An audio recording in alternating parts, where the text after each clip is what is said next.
premier signe lié à l'endométriose débute à l'âge de mes 15 ans, en 1991, avec des douleurs et des crampes abdominales très fortes et des règles tout à fait normales. Je consulte d'abord plusieurs médecins généralistes et un gynécologue qui lui me prescrit la pilule. Au début, les douleurs s'atténuent puis reprennent de plus belle. Après de nombreuses consultations, mon médecin m'annonce qu'il s'agit peut-être du cancer du côlon, qui, après plusieurs examens, s'avère négatif. Ensuite, je suis opérée d'urgence de l'appendicite. En vain, ce n'était pas ça. S'ensuivirent plusieurs laparoscopies qui furent inutiles. Pour finir, on me dit que tout se passe dans ma tête. Les douleurs deviennent insupportables à ne plus pouvoir marcher. Je me renferme sur moi-même, je déprime. Ces humiliations du corps médical m'ont poussé à me juger sévèrement et à douter de moi. Étais-je folle au point de me créer des symptômes sans cause réelle? En 2001, donc 10 ans plus tard, une connaissance me conseille de consulter un gynécologue hors canton. Ce dernier me fait un examen et le diagnostic tombe. Je suis au stade 4 de l'endométriose, d'où plusieurs organes sont touchés par la maladie. Je dois me faire opérer d'urgence là-bas. Après avoir effectué les démarches auprès de ma caisse maladie et du médecin-chef de l'État, on m'a refusé la prise en charge de l'opération, ainsi que celles qui suivront. Donc, pour cette première, il fallait que je paye 15 000 francs le jour de mon arrivée à la clinique, ainsi que pour 2 autres opérations, ce qui a rendu notre situation financière très difficile. Après des années d'essais, j'ai le bonheur en 2005 de mettre au monde mon fils Alexandre, qui a 18 ans aujourd'hui. Mes espoirs que cette maladie disparaisse enfin furent de courte durée et elle ressurgit de plus belle. Les opérations continuèrent. Mon gynécologue m'apprit qu'il fallait que je fasse le deuil de pouvoir enfanter à nouveau. Début 2011, une énième opération est agendée à Genève par un professeur zurichois, car ma maladie s'était déposée sur le tronc des nerfs.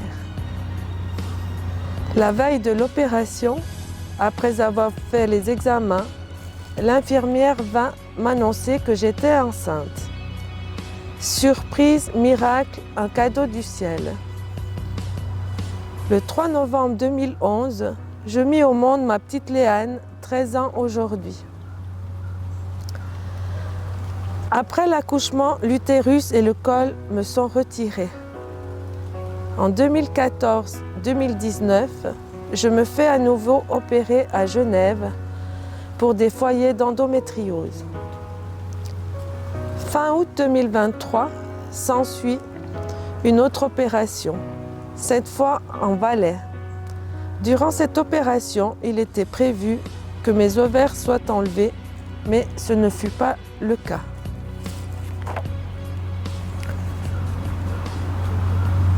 Mes séquelles liées à cette maladie sont, entre autres, les opérations sont lourdes, des douleurs dues aux adhérences, des douleurs sur le tronc des nerfs, aux articulations, des douleurs lombaires, des difficultés respiratoires, difficultés à déglutir et à parler jusqu'à en perdre la voix, mais aussi une baisse de l'immunité, des dépressions, une fatigue chronique, des insomnies. À travers mon parcours, j'ai même dû me mettre une carapace pour épargner les autres de ma profonde douleur, de ce combat en vain.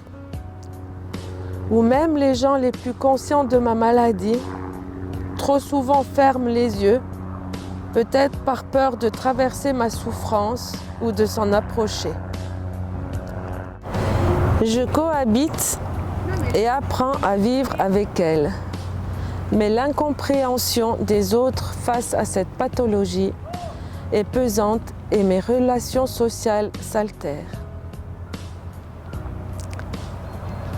Ce soir, je tiens à remercier mon mari qui a toujours été présent, m'a toujours soutenu, m'a toujours accompagné, malgré mes changements d'humeur, mes moments de folie dus à ma maladie.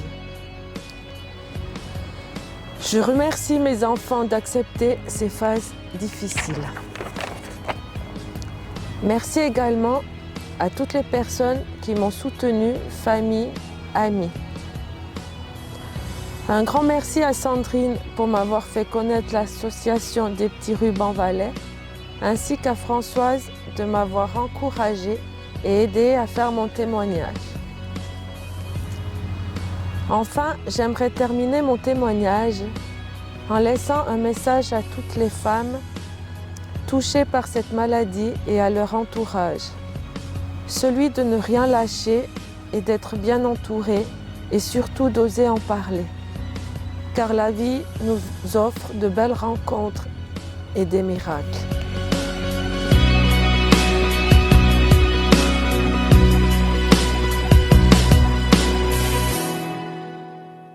Ma maman est aujourd'hui à l'aube de ses 50 ans. Sa maladie est toujours bien présente, ses douleurs toujours aussi fortes et l'espoir qu'elle s'atténue ou disparaisse s'amenuise avec la peur de la voir en elle jusqu'à la fin de ses jours. Et voici la chanson qui résume ton combat ainsi que pour les autres personnes atteintes de maladies invisibles.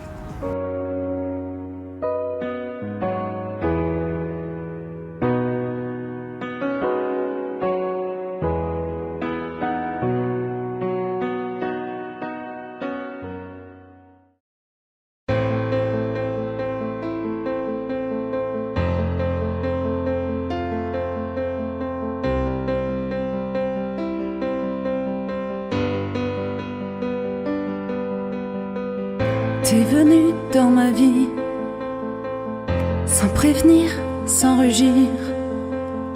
Et moi j'apprends depuis à te vivre, à te suivre, à tenir. Tu as pris mon sommeil, mes nuits sont plus pareilles. Je dors mais dans mon corps, y a ce feu qui brûle et me dévore. Je te sens à longueur de temps. Tu me rappelles que tu es là en moi. Si seulement je pouvais comprendre, si seulement je pouvais savoir pourquoi tu t'acharnes sur moi. En moi, si seulement je pouvais m'étendre, passer quelques heures sans toi, ne plus t'avoir en moi. Me lever est un combat que je mène chaque jour. Lorsque tout devient trop lourd, je ne trouve personne qui comprendra ma peur de plus contrôler mes envies, mes idées. Toi tu m'as tout volé. Méfie-toi, tu ne pourras pas gagner, car je sais que je lutterai contre toi à jamais. En moi, si seulement je pouvais comprendre, si seulement je pouvais savoir, ne plus t'avoir en moi.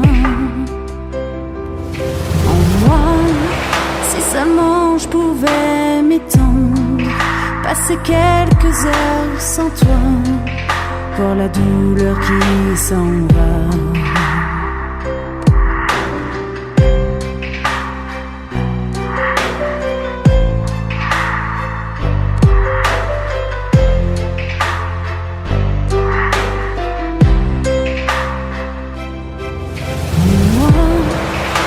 seulement je pouvais comprendre, si seulement je pouvais savoir pourquoi tu t'acharnes sur moi.